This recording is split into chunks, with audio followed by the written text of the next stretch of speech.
agenda for tonight and a lot of upcoming events. As you can see, all the printed agendas up front have a list of the upcoming events, as well as QR codes for the Bada Bing and for all of our merchandise.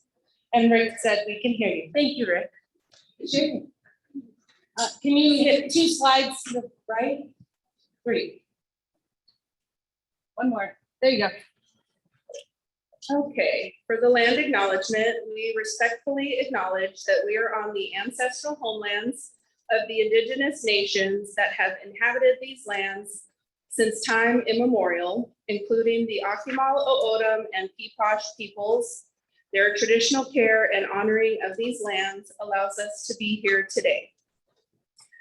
We are in the process of revamping the land acknowledgement a little bit, so next month it might be a little bit different, but we just wanted to let you know that we're working on it. And if anybody in the Indigenous community wants to give us some feedback and perspective, we would greatly appreciate it. All right, thank you. This month is Jewish American Heritage Month. I'm gonna ask Fred, Joe, Tammy, Renee, Ellen, and Paul to come up. They're gonna present.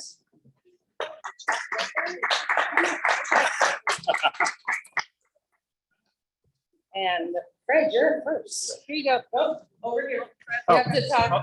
So we have a little box for everybody. Yeah. Oh, okay, that's So right here is your picture. We call it the pictures box so that they can see you on Zoom and talk in the mic. sounds good. There you go. Thank you. That's the spot. So you can hit the That's next the slide. spot. Just hit the Okay. next slide. Yes. Good evening. Jewish American Heritage Month was first proclaimed in 2006 by President George W. Bush. The first paragraph from this year's proclamation by President Joe Biden reads as follows. This month, we celebrate the enduring heritage of Jewish Americans whose values, culture, and contributions have shaped our character as a nation. For generations, the story of the Jewish people, one of resilience, faith, and hope in the face of adversity, prejudice, and persecution, has been woven into the fabric of the nation's story. It has driven us forward in our ongoing march for justice, equality, and freedom as we recommit to upholding the principles of our nation's founding and realizing the premise of America for all Americans. Now, although most American Jews, like me, are from Eastern European backgrounds, and that is probably what you are most familiar with, Jews are actually a very diverse people. That diversity is much more represented in other parts of the world, but does also exist to a lesser extent here in the United States. Thank you. Thanks.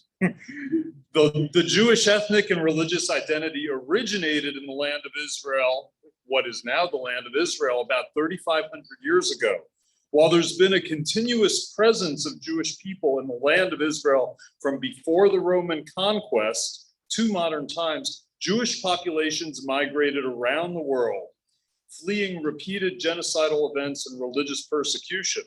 The Jewish people, holding on to treasured historical traditions, managed to survive and thrive, though facing great adversity. And I'll just add in, Marian and I just got back from around the Mediterranean, learning about Greek history. And one of the things that really impressed me was how all the histories that we know of, all the European histories, the Greek traditions, it all coincides, the Egyptian, everything fits together like a puzzle piece. So the histories that we learn from Greece, the histories that we learn from all over the Western world, all fit in with the Jewish history as well.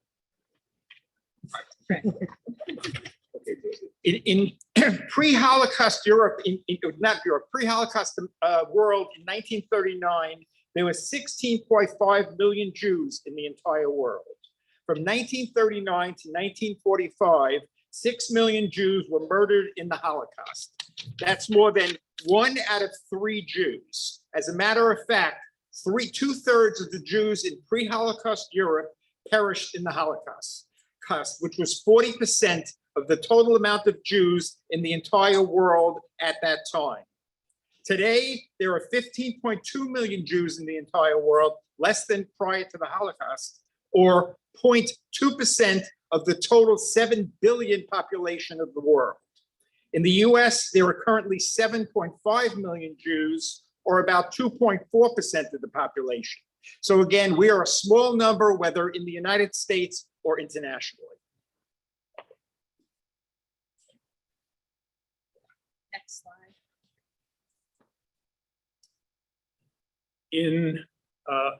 Most of us are familiar with 1492.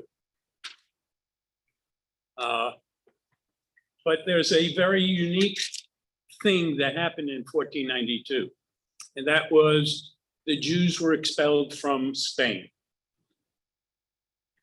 There's conspiracy theorists that Christopher was one of them. But anyway, in the rulers of Spain said, you're either going to become Christians or you're going to die. And so that's what happened in Spain. Several years later, in Portugal, also expelled. And many Jews went to Brazil, where they were expelled also. And in 1654, 23 Jews set sail to New Amsterdam and began our living in the United States before it was. Okay, thanks, Mary. Your turn. And Melissa, I just want to say thank you for having us here and inviting us to speak. So I just want to say pre-Holocaust Jewish immigration to the USA. I think most of us were are here in front of you because of the pre-Holocaust immigration. From 1820 to 1924, Jewish immigrants speaking German, Polish, and Yiddish came from Central and East Europe. With the passage of restrictive laws in 1924, Jewish immigration came to an end.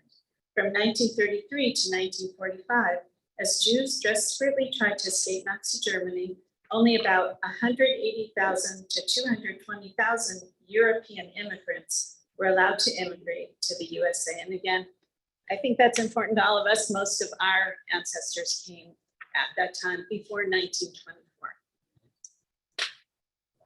Thank you. Am I in the right spot? Yes, no, she's good. Oh, She's you good. good? Oh, okay. No, it's You tell Ellen. me. Ellen. Okay, well, you go ahead. Yeah. Okay. You're right Yeah, there. that's what it said. From 1947 onwards, 900,000 Middle Eastern and North African Jews who spoke dialects of Judeo-Arab, thank you, my shaky hands, departed, were violently expelled from their ancestral homes in Iraq, Syria, Iran, Libya, Yemen, Morocco, and Sudan by extremists who raged about the existence of the Jewish homeland in the Middle East. The majority of the Jewish population in Israel are descended from these Middle Eastern and North African Jews. And that is my husband's family. They were expelled from Syria, but they came prior to the lockdown here. Is this the end? Because I have something important to add. Get to it. One of This the isn't the reasons I was late is I was listening to Rachel Maddow. There is a big conference being held in Mar-a-Lago that's being highlighted by anti-Semites and Holocaust deniers. It is, I think it was this weekend. In fact, one of Trump's sons is a sponsor of it. And I think this is all interesting information, but we need to keep our vigilance about what is going on in the world today and what is going on in the United States. Unfortunately, it can happen again. Yeah, I'm sorry, last Monday, Rachel Maddow showed Nazis meeting with their flags just out in the open, you know. Well, now they're not in the open, they're in Mar-a-Lago. All right, Miami, yeah, they're gonna be in Miami. and they're gonna be in Miami. Floral Hotel. Okay, so then I was Yes. wrong. I heard the wrong one, but it's a Trump property. Yeah. Yeah. Yeah. So, Yeah. And I just want to conclude with speaking about a couple of Jewish communities that are lesser known in the world where there is a large amount of Jews. The first one is Iranian Jews. Worldwide, there are 300,000 to 350,000 Iranian or Persian Jews, with the vast majority living in Israel and the United States. Los Angeles. Yeah, in the US, significant Iranian Jewish communities exist in Los Angeles, Beverly Hills, and on the North Shore of Long Island. There are smaller Iranian Jewish communities in Baltimore, Maryland, and the Twin Cities of Minneapolis and St. Paul. Now I want to just talk about another group that a lot of people aren't familiar with, Ethiopian Jews. The origin of Ethiopian Jews is unclear, though most believe that they are descendants of King Solomon and Queen Sheba. They had been in Ethiopia since the 6th century BCE. In the 1980s, the persecution of Ethiopian Jews in Ethiopia had become so severe that in 1991, Israel airlifted all Ethiopian Jews that wanted to go to Israel in what was called Operation Solomon. From May 24th to 25th, 1991, 35 Israeli aircraft transported 14,325 Ethiopian Jews to Israel in a period of 36 hours. Today, most Ethiopian Jews and their descendants live in Israel. There are actually those 14,000 people now number 160,000 30 some odd years later. But there's also a small Ethiopian Jewish community in the New York City area, and that number is about 2,000. Everything's in New York City. Yes, I just want to reiterate what Ellen was talking about. With a few years before I was born in 1948. 1945 was the end of the Holocaust. So it's less than 80 years ago when 6 million or 40% of all Jews were murdered. So that's why Jews react violently, not violently verbally, when we hear about the anti-Semitism and things like these meetings going on in Florida. It's too familiar to us. It's been going on for thousands of years, but it went on as little as less than 100 years ago. Thank you all for listening. I just want to add one more thing. All right. You may or may not agree with the state of Israel, but to us, Israel is very important because it is the one place where our identity is mostly safe. All right. You can agree with the government or don't agree with the government. I sure don't agree with the present government, and a lot of Israelis don't. But it is the one safe haven at this point. Well, all Jews are automatically citizens of Israel.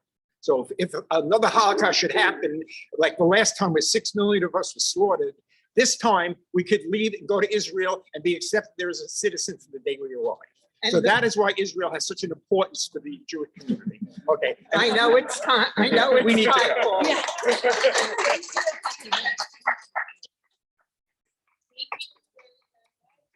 Thank you to you guys for coming up with this and asking. I keep forgetting to come over here in front of the camera. Sorry. We are going to take a minute to introduce or welcome, our first time attendees. Is there anybody here that is attending an LD12 meeting for the first time? Oh, we have a lot of newbies. Fantastic. No, could you just stand up and tell us where you live, not like address wise, but like which precinct if you know it, if not just what city. And then Sherry's gonna come around. Just remember the people on Zoom can only hear when we're up here unless you talk really, really loud. So just tell us your name and what precinct. I'm Patty O'Neill and I live in another district, but just hopping around and seeing the other districts in our county. Well, we love it. Thank you, Patty. Everybody who's the first time attendee, you have welcome packets. They're up here in the front. There's a box. Yeah, that would be great if you can hand them out. So I have Ellen's gonna hand them out. Go ahead. Who's next? I'm Janet Kirby and I'm in LD12 over off of like Piedmont 48th Street. Perfect. Love it. Thank you. You're in Western Park. My name is Tammy Miller, and I used to sometimes attend the old LD13 meetings. It's been a long time.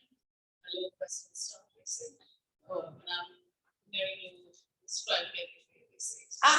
Yeah, way to go, Mary. Welcome. I think there was a couple others over here. Oh, and right here. Go ahead.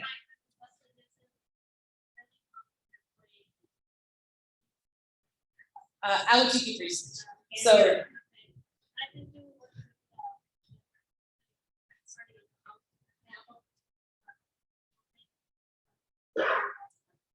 Okay, she is Leslie. Thank you, Is that Leslie. correct? Leslie from LD precinct.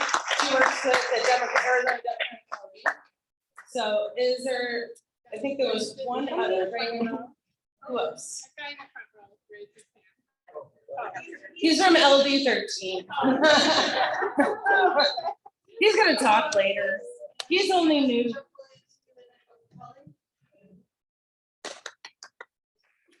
Go Capelli. Awesome. Did we get everybody? All right, so thank you. We love seeing new people. Enjoy your welcome gift. And then elected officials. Who do we have? We have Karen Lathan, Constable. Constable Patty, Representative Patty, sorry, I should have said that. Who else? Oh, Linda Thor, who we're gonna hear from later. Did I miss something back? No, okay, so everybody did a door prize, so I'm gonna give out a door prize. Thank you for coming to attend our meeting in person. I'm gonna do this very carefully. You wanna hold that? You wanna pick a name? Yep. So while he's picking a name, I'm gonna mention that we have our raffle baskets and we have a lot of merchandise that we are gonna be selling. I'm probably gonna talk. Francis M. Yes? Oh! So, the glass cup with some candy, and then you can pick one more. What if I have two of them. what if I pick my name? You can pick one. Catherine Menor. Catherine Menor, thank you. Thank you very much. I'm gonna have some more, have more stuff later to give out, so thank you. So yeah, we're gonna leave it there. And then I'm gonna pass it over to Sherry. Thank you. Okay, in the box. I wanted to offer congratulations to our newly appointed PCs. We have Sean Bowie in Lakewood Precinct, Margot Herman in Thunder Hill, Janae Pusan Garcia in Lakewood, Amanda Steele in Folly, Nancy Tapuzian in Hollis, Julia Walsh in Club West, and Melissa Westbrook in Scudder.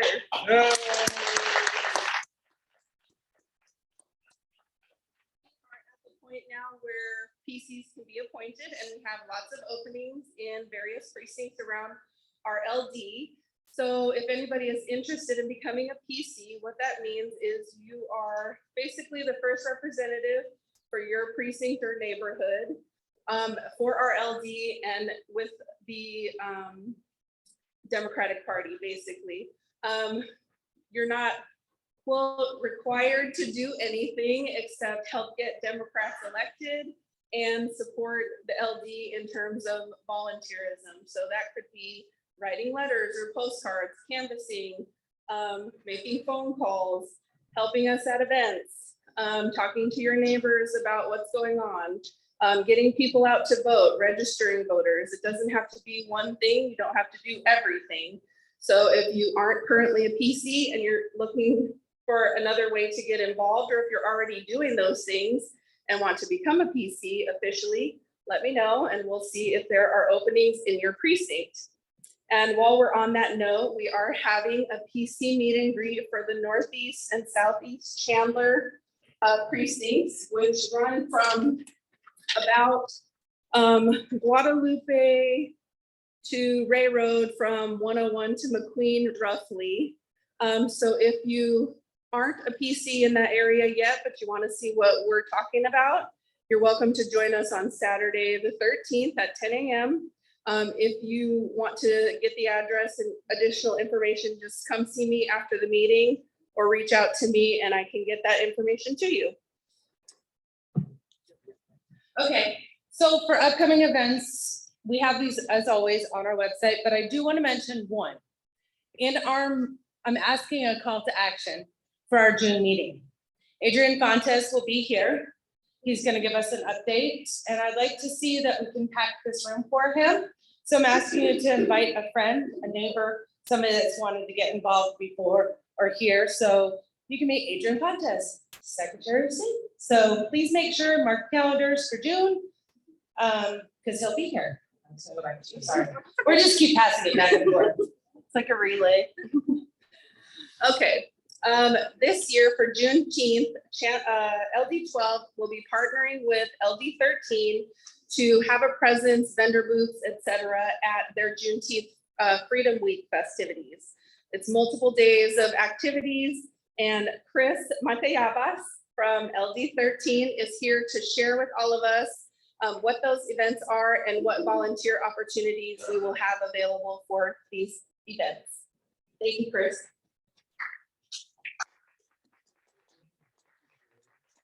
Well, I'm actually here on behalf of my wife, Deborah Matayabas. She's responsible for events and speaker planning for LD13. Unfortunately, the LD13 Sun Lakes meeting is concurrent with this meeting, so she had to go to that meeting. So you have me today. Sorry?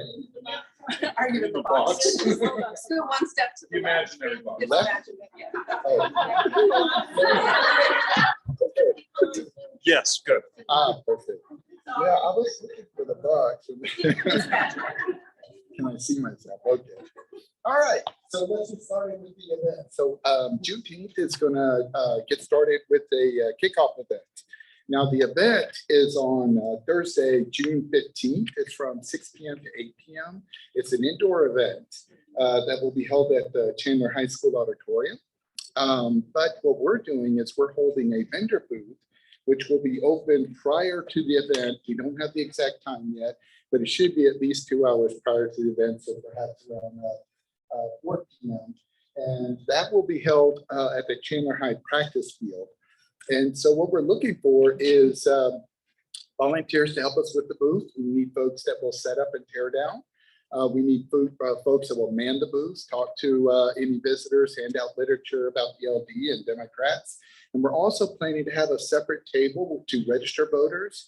Now, at that table, if you've done voter registration before, you can't wear any party or LD affiliated badges or attire. So for that one, you can't wear your blue badges, but you can for the vendor booth, but not for the voter registration table. So that's a very good opportunity that kicks off June 15th. We'd love to have you there. The booths are already paid for. We just need folks to make sure that we man it and participate. Reach out to other Democrats and get folks registered to vote. So then the next activity, absolutely, is the Miss Juneteenth pageant. We're also planning to have a vendor booth prior to that, as well as concurrent to the pageant itself. And that's on Friday, June 16th from 4:30 to 8 p.m. It's at the Chandler Center for the Arts.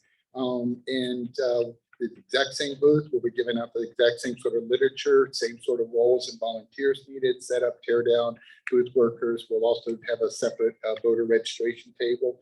And if you would like to sign up for any of these events, please go to LD13 Dems.org. So it's the same as LD12 Dems.org, but 13.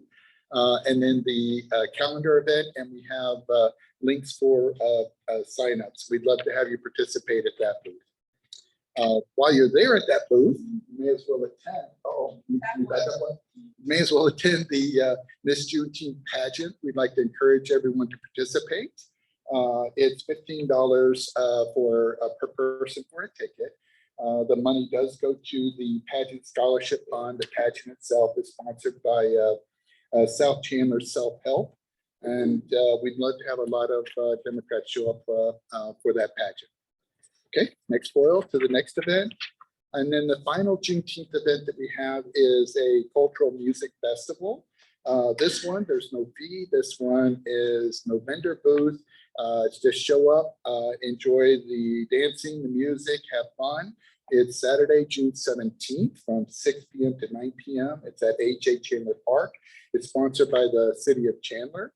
And our plan is to just meet up and talk to folks. We will have literature, but we won't have a booth, which means you won't be able to give it out unless someone asks. So that's what we have for Juneteenth. And then the final event that we wanted to let you know about is participation of 4th of July celebration. So there's the Chandler All-American Bash. We're planning to have a vendor booth at that activity as well. And so that's, of course, the 4th of July from 7 p.m. to 9:30 p.m. It's at the H.A. Chandler Park, the Stage Plaza. And again, if you'd like to participate in that vendor booth, we'd love to have you. Please go to LD13 Dems.org, then the calendar tab, and sign up for that event. That's what I have. Thank you. Awesome. Thank you. So just as a reminder, obviously this is about a month away, so we will have all of these events posted on our website, and the ability to register. We'll probably have links directly to their website, but this is a really good opportunity for our two LDs that share Chandler to really get our names out there and start building up interest. And, you know, from there it goes to involvement and anything else from there. So these are really good opportunities. We'll have ways for people to identify which LD they live in and how to get in contact with us. So I'm really looking forward to it, and I'm very thankful that LD13 reached out to us to collaborate on these. Okay, thank you. I just wanted to make sure before we move on to our next speaker that everybody got a chance to see our Bada Bing raffle. One of our raffle baskets is a $50 gift card to Penzi's Spices. Thank you very much. And the other one is these homemade Democratic bears that are amazing that Linda Thor are fighting over on which grandkids are going to get them. So I just want to make sure these are amazing gifts, probably some of our best. They always do great. So thank you to Judy and Bill who put these amazing baskets together for our events. I appreciate it. Thank you. Our first speaker for tonight is Dr. Linda Thor. She is the Maricopa County Community College Governing Board member. She was elected in 2016 and her term expires next year. I'm still trying to talk her into run again, but I understand. And I am so grateful that she is here. I've got to hear her speak before. So please welcome Dr. Linda Thor.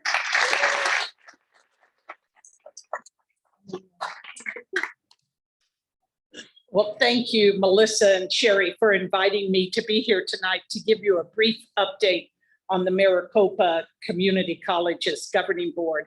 But let me begin by thanking the Democrats of LD12, as well as the Democrats countywide, for your support of the Maricopa Community Colleges, and particularly our Governing Board candidates. When I first ran in 2016, some of you who've been around for a while may recall that I said that the Maricopa Community College's Governing Board was only one seat away from the far right having control of the 10 community colleges in our county. Fortunately, with your help, I defeated an incumbent far right member and started our path to sanity. In 2018, the voters elected Dr. Tom Narini, a Democrat, and Marie Sullivan, an independent. And then in 2020, along with re-electing me, you elected Susan Bittersmith, who is a moderate Republican and a wonderful person to work with, and Jacqueline Smith, a Democrat.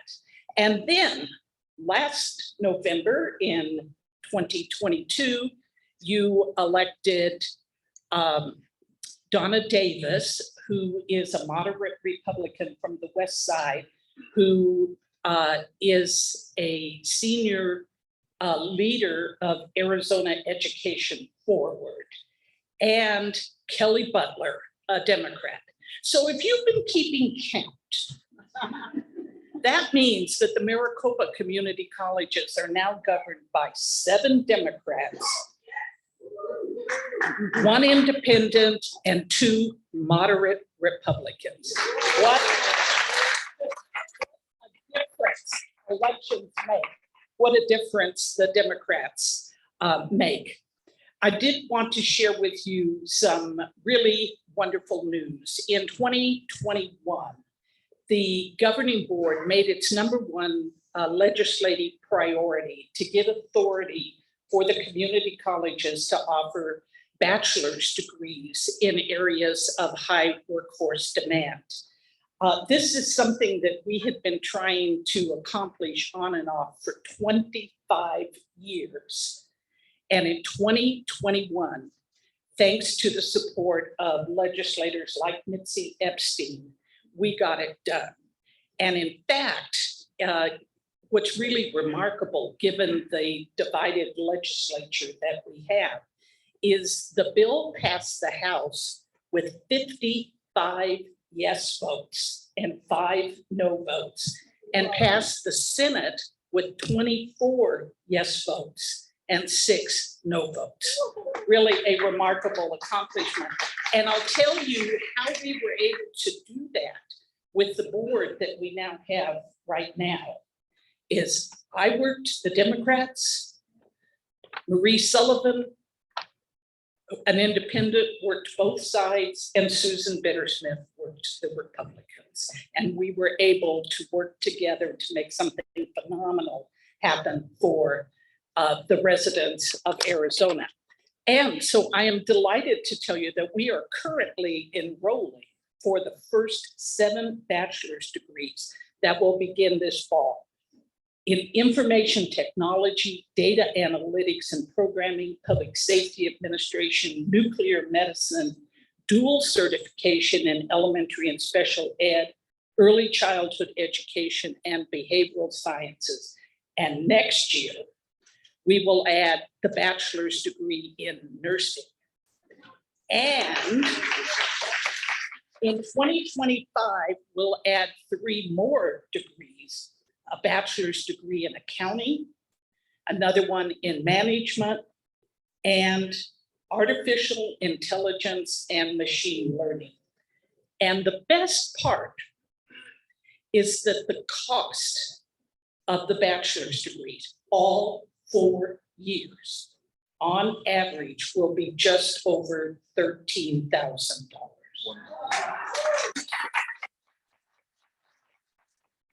And that's what it would cost you to attend one of the universities for 1 year.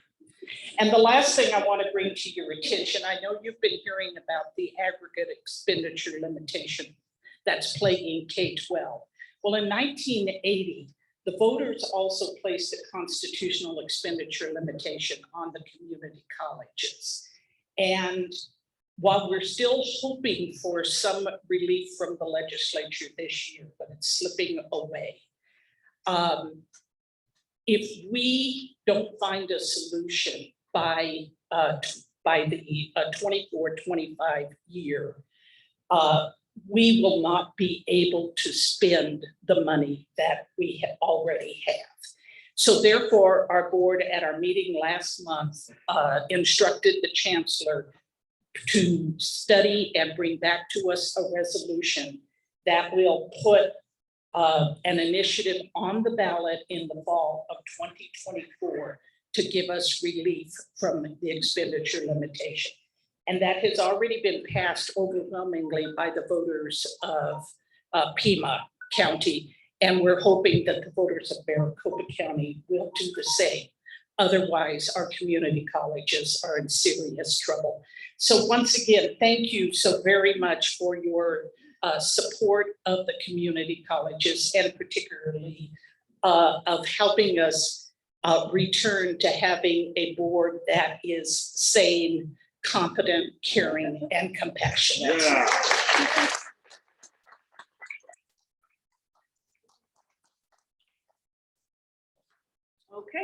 Our next speaker is Christine Dyster. She is the Director of the Governor's Office of Boards and Commissions, former LD 20 or 18 resident, and I would say a legacy LD 12.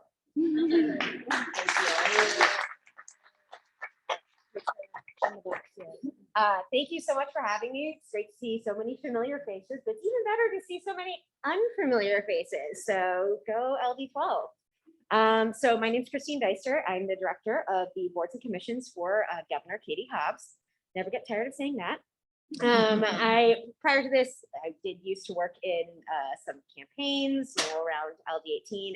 But before that, I actually was with then Secretary of State Katie Hobbs as her Deputy Election Director. So if you have election questions, I can also answer those. Alrighty, so let's dive into it. We can go to the next slide. Okay, so boards and commissions. What the heck are those? So in Arizona, we have over 225 boards, commissions, and task forces across Arizona. They do everything from licensing for nurses, pretty important, to promoting public art, also very important, little differently important, to things like Game and Fish Commission, or we're talking about the Board of Executive Clemency, whatever Karen is. Many different boards and commissions that have a really wide variety of responsibilities. And most of these boards and commissions are made up of volunteers. They may get travel reimbursement for attending meetings, but they're mostly unpaid. So there are hundreds of positions across the state of Arizona that are doing very, very important work on behalf of the government that need dedicated volunteers. Very similar to what a lot of you guys are doing here. So I think it might be something you're interested in. All righty, next slide. So breaking down the types of boards and commissions a little bit, where do we get the authority for these boards and commissions? Where do they get their authority to act on behalf of the government? So it kind of breaks down into two sides. So there's the Arizona law and statute, but I'm going to actually talk about executive orders first because those are a little bit more fun. So the governor can issue executive orders to create boards and commissions. Some of these are what I call direct appointments for standing commissions. They last over a long period of time. Things like the Arizona Mexico Commission or the Arizona Workforce Council. These have existed across multiple governors. Or they can also appoint task forces. So these are very exciting things. Governor Katie Hobbs has a lot of task forces she's named. Some of them we've already appointed people to. Some of them we're still working on appointing people to. So task forces can be a lot of fun. They're for a much shorter period of time in theory, because they have a very specific goal and they work towards that goal, and then the task force shuts down. So that's a little bit about those. Oh wait, if you can go back. There we go. Okay, now I'll talk about the Arizona law and statute. These are oftentimes the more glamorous boards and commissions. These are the ones that you usually hear more about in the news because they've been around forever and they have very exciting specific authority. But there are two different types of commissions that fall under statute or law. Direct appointments, once again, they get appointed by the governor. They usually serve for a term and then will get either reappointed or, ask, thank you so much for your service. We're going to appoint somebody else. And then there are those that are Senate confirmable.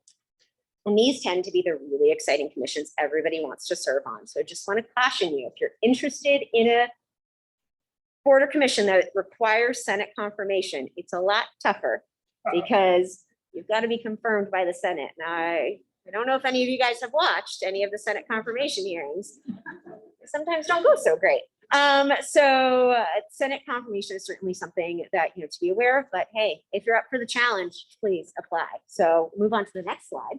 So told you all about the different types of boards and commissions and how fantastic and interesting they are and all the, some of the different boards and commissions. Where do you start? If you're interested in any of the boards and commissions, you apply through our website. It is one application for all boards and commissions. There are currently over 700 vacancies. So we're in a little bit of a hole. So we're working through a backlog. That is not normal. So we're going to catch up. It takes about 5 minutes to complete this application. It requires a current resume. So that's usually what some people get hung up on. So make sure you have a current resume. And you can apply for up to 3 commissions in one application. If there's 4 commissions you're interested in, you can submit 2 applications. It's okay. We'll allow it. All right, next slide. So then what happens after you apply? So the first thing I'm going to counsel is patience. So just because there is a vacancy on a commission doesn't mean we're going to be looking to appoint to that commission right now. There are over 700. We're looking at commissions that have urgent need for appointments at this moment in time. Or sometimes that vacancy is actually a false vacancy. We already have somebody who we haven't gotten around to reappointing. Not a big priority, they're already serving. So please be patient with us as we get around to all these different boards and commissions. You submitted your application. Once we turn to that board or commission and we say, hey, we've identified these vacancies, we have a need to fill these now, or we have some upcoming vacancies, we need to fill these now, we're going to then start the next process. If we decide to move forward with your application, the next step will be an interview. It'll either be virtual or in person. It's 30 minutes, it's very painless. We've usually done some vetting about you. So we might, if there's something we have a question about you, we might ask you about that. If we, maybe see some statements you made on Facebook or Twitter, we might ask you about that. Just be aware, we're just being prepared. But it's usually pretty painless, great opportunity for you to showcase why you're interested in that commission. And one of the key questions we ask you is how you will further the governor's mission of Arizona for everyone while serving on that commission. Then if we decide to move forward to the next step, so sorry, I'm recovering from a cold, we will then do a background check with you. All Senate confirmable boards require fingerprinting. Some other boards, medical boards largely, also require fingerprinting, even if they're not Senate confirmable.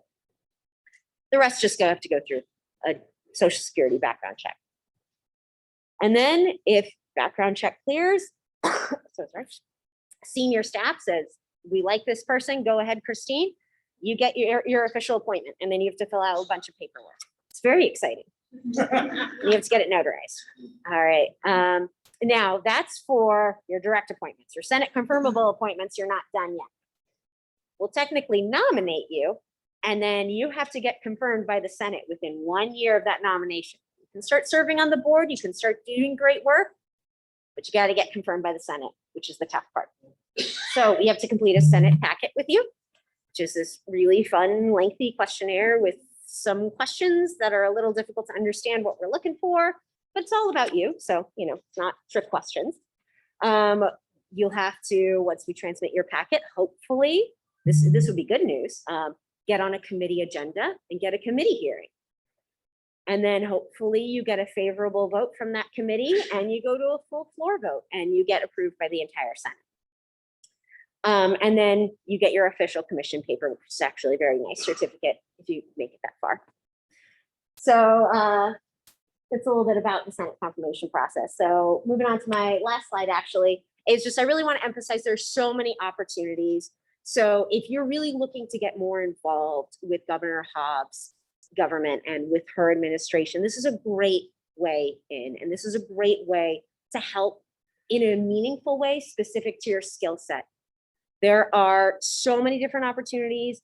We need dedicated people who are going to show up and do the work, be thoughtful volunteers. Sound like anybody you know in this room? And the other thing I counsel is patience. We have a lot of different boards to fill, and there may not be a vacancy on the board you want right now, but I guarantee you every year there is a term that expires on every single board. So apply for the boards you want today. We will keep your application. And then when we turn to that board or when there's a vacancy on that board, it may just be your turn. All right, and then that's the generic contact information. I do have some cards with me, so you can get my direct email and cell phone and all that kind of stuff if you want. Just come up to me afterwards. Are we doing questions? Yeah, any questions? Oh yeah, in the back. You know what? In order to ask questions, you have to stand up, talk loud into the microphone. And I can repeat otherwise the the people question. on Zoom can't hear. Sorry. And I'll repeat the question. Sorry, thank you. Right. I was wondering if you've done a comprehensive study of people that are already appointed Republicans to Democrats. We have not done a comprehensive study of that. I will tell you that many boards don't require partisan split. So of the ones that do, it is often that they're already maxed out on Republicans. So we are looking for Democrats to apply because well, not that, I'm looking for a specific party, but I can't appoint any more Republicans, so I need Democrats. And the reason I ask is that we've done that at the city of Scottsdale's boards and commissions, and we did a comprehensive study. I'll put it on my to-do list. And so we looked at pushing a lot of specific boards to have more representation. It's your voice says. Yeah. There are about 122 boards that currently at least have one vacancy on them. So, and many of those require partisan split. So, yeah, we haven't done a study yet, though. We're looking at ways of injecting DEIA into boards and commissions, and so being able to capture information and then analyze it is something we're looking at. Any other questions? Any other questions? Oh. On the website that lists all of the vacancies, does it tell you sort of what the criteria is or what you're looking for that board in terms of experience? No. It is, the database I'm working out of is an Access database. Does anybody know what an Access? Yeah, those grounds are correct. So I can't quite produce the information we need. We try to pair the vacancy list with a list of kind of what that vacancy is for. So it'll sometimes say like public member, which means anybody can apply to it. Or it'll say like CPA for the competency board. We need somebody who's a CPA. Sometimes the database is specific, but it's all hand keyed by people over many administrations. So it's not always the most accurate description of what the position actually requires. But don't worry, that would be part of our vetting process before we contact you. We may email you and tell you we didn't go with you because you don't fit this particular seat. Or it'll be questions that we have during the interview to say, this is what the commission requires. Do you fit that statutory obligation? Perfect, thank you. Any other questions? All right, thank you so much. I have a question. I don't know if you can hear me from the So next up is a bylaws update. And really, it's not really that much of an update. As much as it is, the executive board met and we spent 20+ hours working through the bylaws. And remember the bylaws, every LD during redistricting has to adopt new bylaws. PCs have to adopt. This is just a baseline. We have to have it. It protects the LD, protects PCs. It's great to have it for rules, regulations, everything. However, we sent it to AZ Dems and they made some very long suggestions, let's just say that. And now we have to go back, which we thought we were going to be fine. So next month, the executive board will be meeting over the next couple of weeks to take into consideration some of the Democratic Party suggestions. We will revise them, and then at the June meeting, right, we will provide you all, if you are a PC, only PCs can vote, so another reason to become a PC. You will get a link to read those bylaws. We're gonna provide you with some Q&A sessions, so if you have questions about them or you're concerned or whatever, we're gonna have some Zoom virtual options for you to be able to come on, ask questions, and so in June, we'll present you with a link at the end of the night to view the bylaws, and then in July, we will have to have a vote on the bylaws to adopt. All right, if there's any questions, you can let me know, but it's very long and tedious. If anybody knows bylaws, they are very long. Next slide, treasurer's report. So in new bylaws means we'll be adopting some new things within the LD. We're going to be providing a treasurer's report every month so that you guys will see. After we adopt our new bylaws, you will also be adopting a budget for the LD, which is something that should be done every 2 years. So with our treasurer's report, we had a beginning cash balance of $16,089. We had contributions for the month of $3,308. We had 1,010 dispersed, so we have an ending cash balance of $18,386. Now, some people say, oh, that's a lot of money. I just want to give you an idea. In the last cycle, between the 2 years, we spent somewhere around $90,000. It cost us, I wanted to say, is it $30,000 to send neighbor to neighbor letters, to do postcards, to do stamps. So we're hoping, my goal is by the end of the year to get this a little up there in a non-election year, because I know next year when it becomes a presidential election, those, statewide people and those presidents, they have a lot more they can push. So thank you to all of my supporters for the LD, the executive board greatly appreciates it. So thank you. Next slide. Okay. LD12, with that, see, money. LD12 has some new merchandise. You want to pick a name? Woo! So on our link tree, we have all of our merchandise lists. On the next slide, we have t-shirts, magnets, bumper stickers. We have cookbooks are reduced price at $20. So I'm gonna give out an LD12 magnet. Ellen, Yeah. Ellen Thor. Sorry, I forgot there's a couple Ellens here. There's 3 right here. Okay, let's give out another one. We do have stickers, and these are magnetic. They are waterproof. Oh, Jim. Ewing. Oh, this Jim.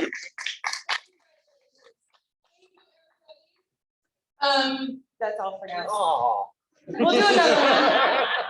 I'm encouraging people to attend the meeting in person. It does help a lot. So I'll be doing out different door prizes at each meeting. So next slide.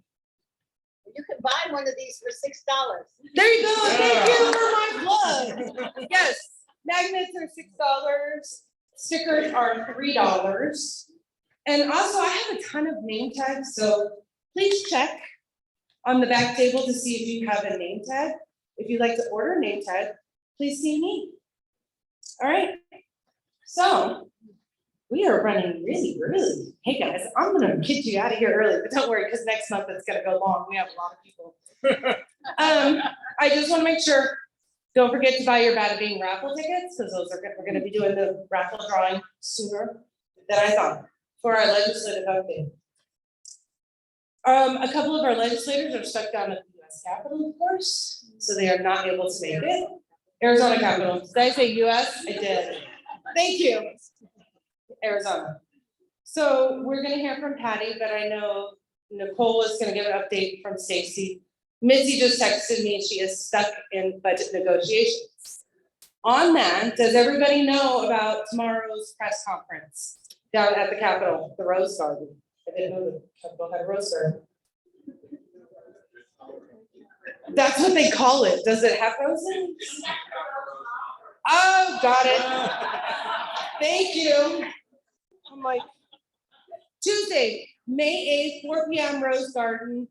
There is going to be a press conference to demand ESA voucher rollback or cap. So they're asking if anybody can join tomorrow at 4 o'clock down at the Capitol. So, Patty's signing it. So Patty will give her update, and then Nikki will give an update from Stacy, and then I'm waiting to hear back from Mitzi if she has anything she wants to say. So there you go.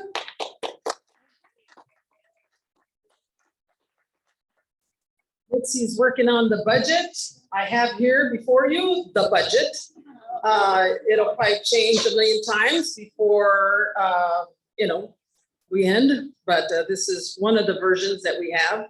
I did have a few things I wanted to mention on that. But before I get to that, hi, how's everybody doing? So part of the budget negotiation that they came up with was the AEL extension for 2024. So that's something we need to vote on. The aggregate expenditure limit for schools. They want to make sure that we get that on the board and off the board before we have to do it again next year. So that's something that we hope that we can actually vote for and get that through. That was part of the negotiation to get going. So there was no additional funding for higher education, unfortunately, in the budget. Just want to say that off.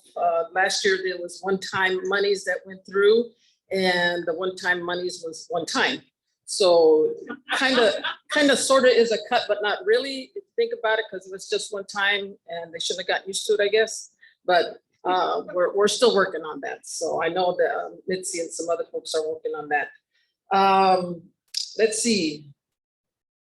Let me see, where do I want to start here on my list here?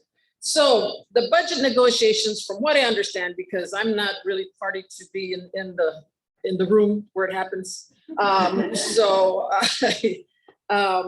What's been going on is the Republicans have, and the governor have kind of split up the $2.5 billion that we had for extra funds for extra money.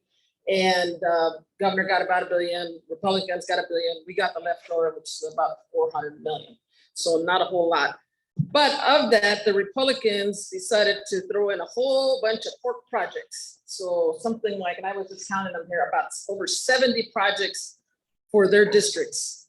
So these are streets, these are, covering potholes, these are bridges, things along those lines. So, it's needed, granted, but it also takes away from the bigger pot of other things that we need.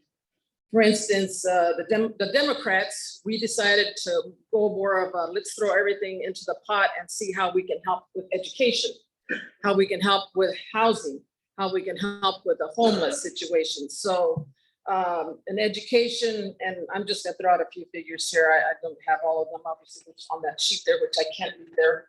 Somebody's gonna steal it and that will be not good. Okay. 0.9% base level increase in education, K-12. They're eliminating the results-based funding. We might actually get those hygiene products that Mitzi's been working on. We might actually get the trees that Mitzi's been working on for the schools. Yay. Housing Trust Fund, we want to put $150 million into that.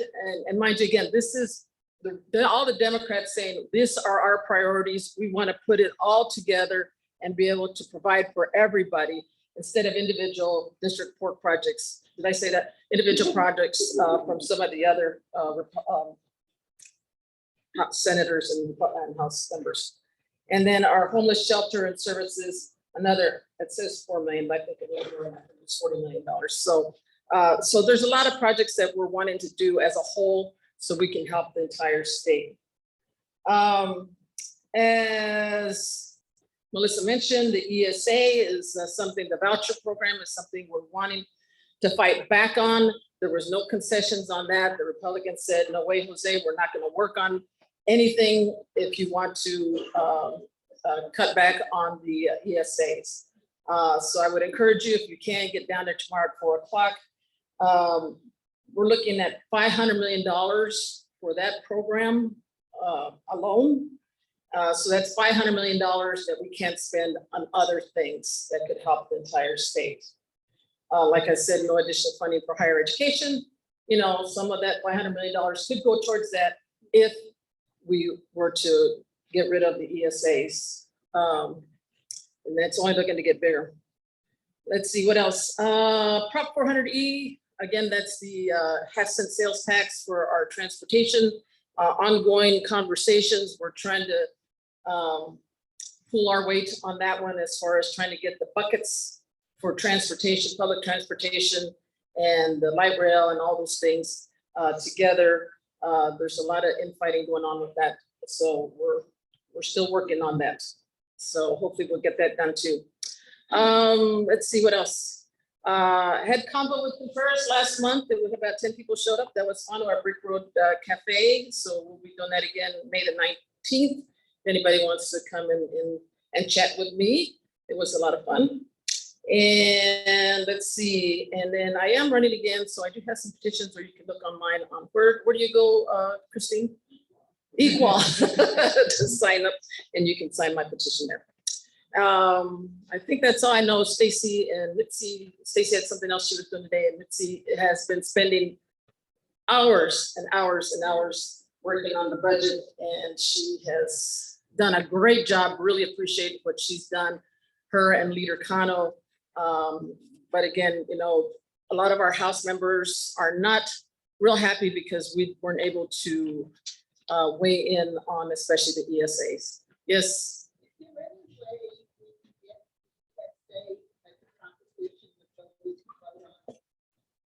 It can, if the ESAs as a proposition the voters can vote on, yes, but that would be the initiative process because it's not going to come through the legislature. So it would have to be, you know, somebody decide to start that up and do an initiative process. Right, right. I'm not aware that anybody's working on it. Anybody know anything? No, I don't think so. Any other questions? Somebody over here. Yes, ma'am. Teacher here. So when you mentioned the 0.9%, is that in addition to the 2% that you're expecting? Yes. For inflation, so no negative impact on 2%. Correct. That was a 2% plus an additional 0.9. Right. Yes. On the base. On the base. On the base. And that's ongoing. That one is ongoing. Okay, so that's not a one time. You don't have to worry about that. So speaking of teachers, thank you. Teacher Appreciation Week, all the teachers out there. Thank you very much for everybody who's a teacher. And thank our former teachers. I know we have a lot of former teachers in here too. So thank you all, yes, for all that you do for our youth. So I did put on Facebook, by the way, if you are a teacher and you're on my Facebook page, send me an email. I'll be making an announcement on the floor. Our teacher caucus is doing a proclamation tomorrow. And then I'll just be listing off a whole bunch of teachers that I know. So if you're a teacher and anybody out there, send me an email to my work address and I will mention you on the floor.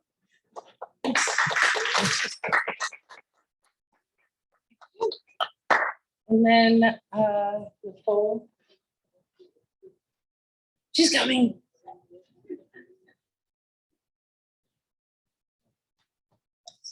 This one? Yeah, no, you're gonna hold this one, but just face that way. Hey, just super quick, update from Representative Travers.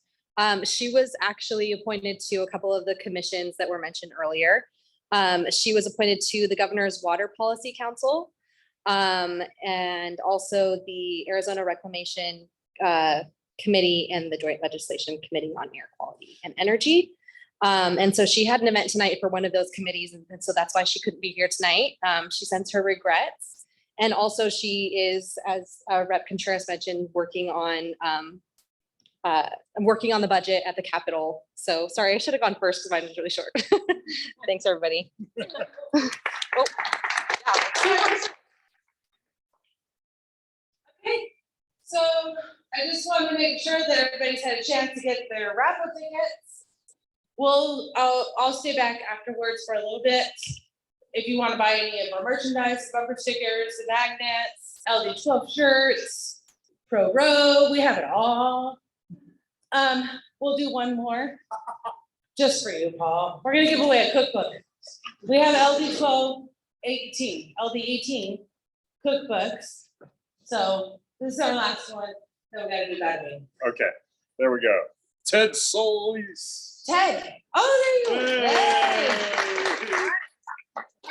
Let's go ahead and Joe was not able to make it tonight. He had to travel for work.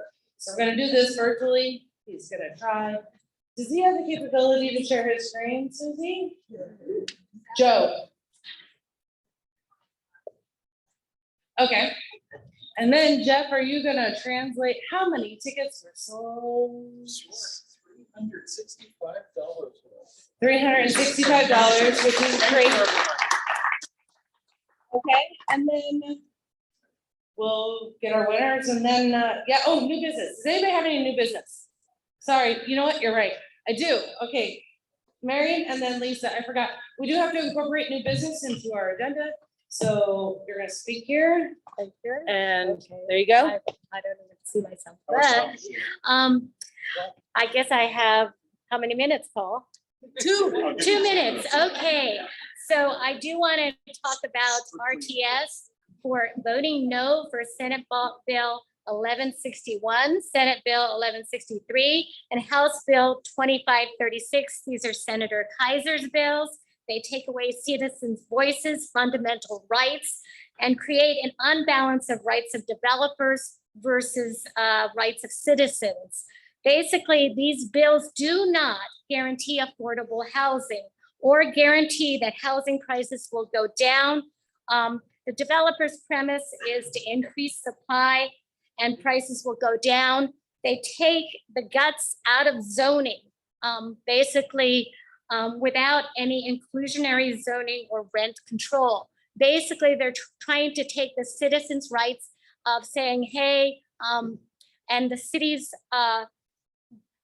power to go ahead and say, hey, this commercial area is not good for residential. They also take away your rights to say as a homeowner or basically the city's rights as far as zoning. They want to take, the developers want to say how to zone things.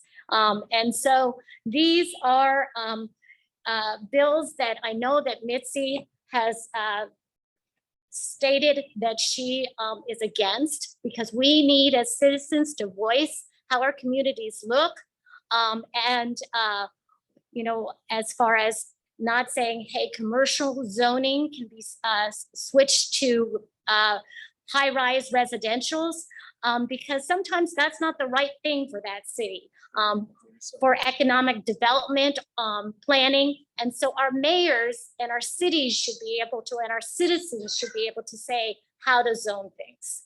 And so I'm asking you to go ahead and say no to Senate Bill 1161, Senate Bill 1163, and House Bill 2536.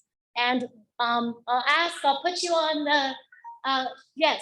And so I know our Representative Contreras says no. I do know that Mitzi has voiced no. I do not know Stacey Travers' situation there, nor does any of my colleagues on this as far as her position. So I can't speak for Stacey. Okay, thank you. Lisa? You had your box. Right over here. Hi, I'm Lisa Malakowski. I'm a precinct person here, but I'm also the chair of the LGBTQ Dems of Maricopa, so I work at the county level as well. I have a sign-up sheet with me if anybody wants to participate in my committee. I'd love for you to join me, but I also want everybody to be aware that there has been a lawsuit filed by the parents of 2 transgender athletes last week, and that affects the Kyrene School District. There's been 2 girls who have been prevented from participating in girls' sports, and the National Center for Lesbian Rights is taking on that case, and it's something that we all need to be aware of as the rights of transgender youth get eroded. So if you're interested in helping me with these important issues, please see me and sign up for our mailing list. Thank you. Thank you. All right, and then I think we have one more. Is there anybody else who has any new business they'd like to discuss with the LD? Well, yes, Melissa. There you go. Right there, just so they can see you on the camera. Okay, perfect. So, hi everybody, my name is Melissa Westbrook. I am a PC here, newly appointed. I am also the secretary for Maricopa County Young Democrats, and I just wanted to mention a couple of events that are going on. First, we have our first ever spring gala coming up on May 16th. I know that is a Tuesday. I know that is asking a lot, but if you all are able to come and show up, entry is free, and we would just appreciate it a lot. It's also a semi-formal dress, so if you are interested in learning more about that, please find me after this. And we also have our monthly meeting on May 28th. So this is about housing, like Marion discussed some of the housing bills that are going through. And so we're just trying to make sure that people are more informed about that. So if you are interested in coming to that, it's May 28th at the County Democratic Party headquarters on East Washington, and it's from 6 to 8 p.m. Food will be provided, so hopefully you all come and show up. So thank you so much.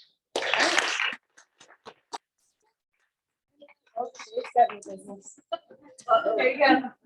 That's not really new business, but I wanted to make sure that all of our Phoenix residents know that the city of Phoenix sent out information about the proposed upcoming water rate increases, and they're having open forums to get feedback from the community So check your email for those locations. There's nothing here in Ahwatukee, but there are several throughout Phoenix, including South Mountain Community Center.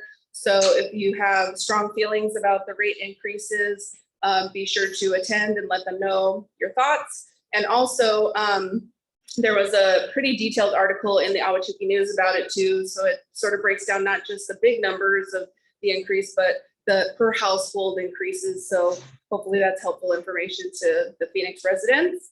And I also want to see, Patty, do you have any MCDP updates for us? No? Okay. Thank you. Okay, hey, and Paul wants to go, but before he goes too, don't forget, Phoenix will have redistricting. Is that what you're talking about? No, But we I are, can. well, Sherry and I were trying to have dinner so we could talk to you about it. Oh, Go ahead.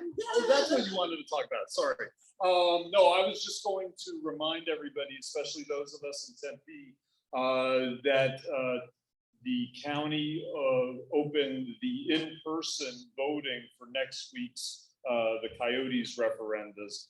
You can go to the Tempe History Museum, and if you don't have your mail-in ballot, or if you just want to vote in person, you can go ahead and get a replacement ballot there through this week and then next Monday and Tuesday. Oh. So tell everybody to make sure everybody votes. Okay, all right, and, all right, Yay. so Joe, you wanna share screen, you can kick me out. Or AJ, you can stop sharing, then Joe can take over. And then let's get our raffle basket winners. And then we're gonna close. All right, the first one that he's gonna draw is the bear. Oh, all right, Linda, here you go, ready? And they tackle you on the way out, whoever wins it. All right. Okay. Oh. Thanks, Beth, for buying raffle tickets. Oh. Apparently there were 200. 268. Wow. He's drawing the random number of 196. 196 is the winner. And 196. I'm all looking like, who is it? Patty O'Neill.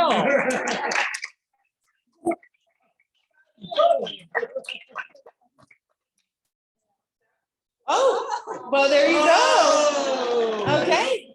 She's gonna donate her basket to Linda. Okay. All right, next basket, 312 tickets. 200, I know, I told you, Linda. Watch out, I'll be in the parking lot. Marion, is that Marion White? Yes. Marion, congratulations. Thank you, everybody, for attending the meeting. I think this is a record time. We're closing the meeting out at 7:45.